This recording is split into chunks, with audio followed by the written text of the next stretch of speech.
What exactly is the difference between laziness and procrastination?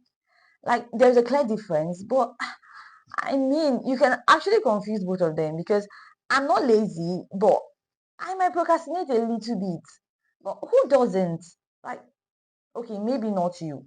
So I was going through my journal a few days ago, and let me just tell you guys, that thing is absolutely cringy. Like, I was going through stuff that I had written down like a year ago, 2 years ago, and I was just like, who, please, like, who wrote all of this down? Like, it couldn't be me because, like, it was cringy and a little bit too ambitious. But then, what exactly is even too ambitious? Like, please, I wrote down things like I want to change the world, I want to shake things up, I want to blow things, and well, it's really too ambitious. So this video is for my fellow ambitious, and let me not be so quick to call you lazy people. This video is for you because I'm about to blow your mind. I'm about to show you how to not just say things but to do them. This is something that I got from a fellow YouTuber. He was talking about, the exam effect. How, my God, like, I'm about to blow your mind. And I just want to say it first of all that this is not my idea. This is not my I did not create this effect.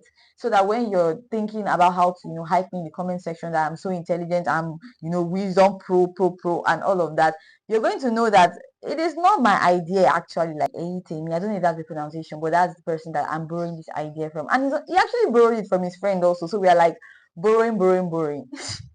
Anyway, so the exam effect basically is about turning your should to must, like turning your should happen or should do to must do. One of the things that we fail to understand is that our brain can actually like be programmed. Like, we're not computers, we're not all of that, but our brains can actually be programmed into thinking that this so activity has to happen. Now, you discover that one of the major things that you always seem to do, even as a lazy person, like you must stand up and eat food, you must stand up and take your bait, no matter how lazy you are. There are some activities that you will find out that you're still going to do, like you have to do them. And the peculiar thing that separates those activities that you always find yourself doing from the activities that you can't seem to do is because your brain has been configured to thinking that those activities that you always do have a consequence. Like, there's a direct consequence that is attached to failure to doing them.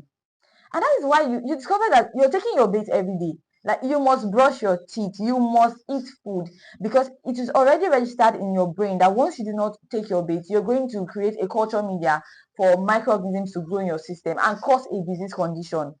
Same thing with brushing and eating. You know you're going to starve, you're going to be hungry. So you have to stand up and find something to eat. One of the major ways to, configure your brain again is to arrange your list in a way that you arrange your list based on not just things that you wish to do, things that you just like to do, to things that you must do, things that you need to do, and attaching the consequences in front of them so that when you see that, oh, if I don't do this thing, this is what's going to happen. That's basically the exam effect. Turning should happen or should do to must happen or must do.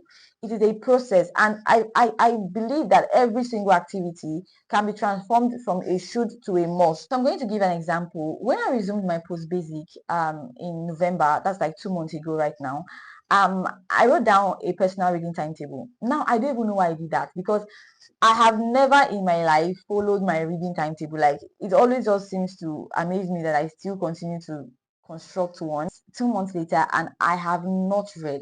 Like, I have not even for one day taken my book that, okay, you know what, let me follow this timetable. A week ago, an announcement was like passed that we're going to be having tests in a week's time. And your baby girl that has not read for 2 months decided that, oh, more, it's time, because now if I do not read now, I'm going to fail. Like, I would not pass. And that is the thing. So my brain immediately got into action. Like, I took my book and I was not even sleeping. I started reading. And I discovered that the reason what changed in my brain, like what changed in my mind, was the fact that now I did not just, I should just read or something. I must read. Like, it left it crossed from a should read to a must read.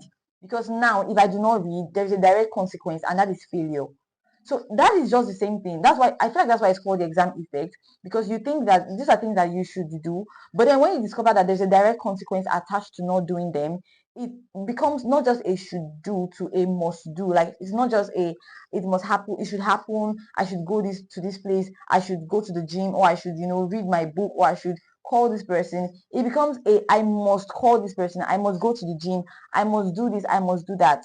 So basically that's like the exam effect. First thing first, to transforming your mind or to reconditioning your mind, is to list out the things that you must do, things that you have goals, you have dreams, you have wishes. Now list out the things that you know that you need to do before this year runs out, things that will have a direct consequence if you fail to do them. Instead of giving myself pep talks on how I want to change the world, on how my dream is to fly around the world, or how my dream is to start earning 8 figures or something, I would restructure my mind in such a way. I would restructure my life in such a way that those things are no longer a should, they're no longer wishes, they're no longer just pep talks. I now put action, like I now begin to do them, because I now know that if I do not do these things, there's going to be a direct consequence. For example, let's take my YouTube channel.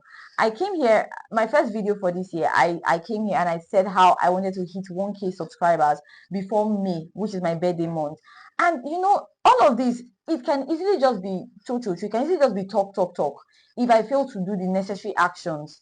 And so now I've said it to you guys publicly, and so I have to do them, because by May, come what may in May, ooh, come what may in May, I have to hit 1,000 subscribers, because that is my goal at the moment. Because for this year 2025, my major goals just restricted to YouTube and school. So it's YouTube and school for me. So I have to pass my examinations. I have to also, be successful on YouTube. So these are my goals. So now it's not just going to continue to remain a should or a wish or something. I'm going to put in the necessary action, because I know that if I do not put in the necessary work in school, I'm going to fail. And if I do not put in the necessary consistency and putting myself out there, I'm not going to hit my goal in May. Now, the way to truly hold yourself accountable to making sure that even when you finish, because I know a lot of people, I know many people that will still write this list of things that they must do, and you guys, they're still not going to do them.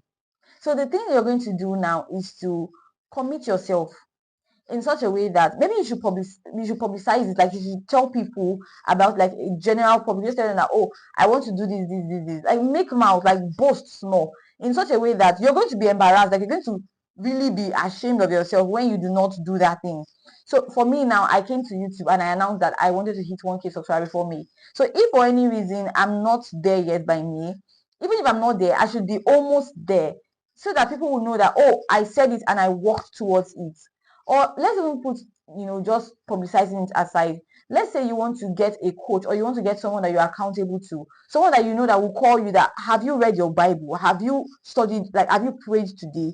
That way, when you know that someone is going to call you at the end of every single day, even when 24 hours looks like there's no time for you to study, or 24 hours looks like there's no time to pray, you're going to do it, because you know that at the end of the day, someone is going to call me to ask me if I've done it. And because of that person, you're always going to be doing it. You're always going to, be consistent there.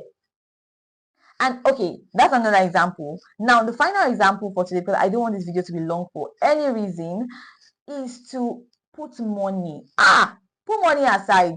You guys, you don't know that. You see that thing that they say that where your money is, like where your treasure is, that is where your heart lies. Like your mind will literally be where your money is. I know a lot of people that were struggling with consistency. They were struggling with even going to the gym, and all that they had to do to, perfect every single thing was to just get a gym instructor, pay a gym instructor, and you have to go there. Imagine paying 200,000 naira for a 1 month course duration, like for a 1 month course. You're going to always come out, because 200,000 is not beans. It is not 550 naira. It is not 1,000 naira, because you know that, oh, my money is there, I have to do it. So put your money somewhere, and you will discover that you're investing your time, your energy, even when you're tired. You know that you have to do it, because I paid for it. I know people that they had to enroll in Bible school. They were struggling with studying the Bible, and they knew that they could not do it on their own. Even after having someone that they were accountable to, they were still struggling, because they would just lie. It's as easy as that. They would just lie. And so they decided to, enroll in Bible school. They paid money to enroll in a Bible school. That way, they had to always be there. Every single day, they will come out, they will read their book, they will study, they will do assignments, because they already put their money there. So that is basically it. Put your money there, or publicize it, or get someone that you're accountable to, and you discover that at the end of the day, your should will become a must happen. So in summary of today's video, I just want to tell you that write down things that you can do. You see that your New Year resolutions is that you're writing 100 items. Think about it. Like, be honest with yourself. Do you think you'll be able to do it? Do you think you'll be able to accomplish 100 things? Like, look at past experience, and you want to grow in this year, but start small. That's the thing. You keep jumping, like you've not even learned how to crawl, you're already flying. So try to write down things in your New Year resolutions list that you know that you'll be able to do, things that you know that you must do, things of great importance. Like, look at your life and look at things, areas in your life that you want to see growth in, and write down those things. And it is write down things that it is within your power and the power of God to achieve. At this junction, I think I'm done with today's video. And you guys, my throat is dry. I've been talking and talking and talking, and I feel like at this point, you guys should add a professor to my name, like Professor Ruth. Yes, it has a nice touch to it. I'll see you guys in the next video by the grace of God. Yes. Bye.